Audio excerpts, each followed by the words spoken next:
Today, let's take a look at a troubleshooting scenario that can often be quite confusing. When your newly installed or recently serviced system shows flow on startup, but the flow rate is far below expectations. In this case, a centrifugal pump had been installed as part of a new process line. When it was first fired up, the flow meter registered movement and the downstream gauges showed positive pressure, but the actual process throughput was only a fraction of the system's designed flow rate. At first, operators suspected a blockage or a partially closed valve.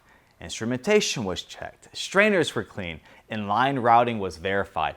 Everything looked correct, and technicians found themselves at a fault-finding dead end. But the real issue turned out to be quite simple. The pump was spinning backwards. A centrifugal pump running in reverse can still generate flow and positive pressure, but the hydraulics are inefficient and the performance curve collapses. In other words, the pump will still move liquid, but nowhere near the required rate. In this particular case, the motor wiring was the primary culprit, which had been reversed during installation. Once corrected, the pump immediately delivered the expected rate of flow.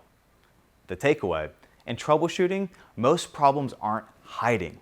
We're just looking in the wrong direction, and we tend to dive headfirst into theories about what might be wrong instead of checking what we've already touched. To learn more troubleshooting lessons and process piping best practices, reach out to us by phone or email. Thanks for watching.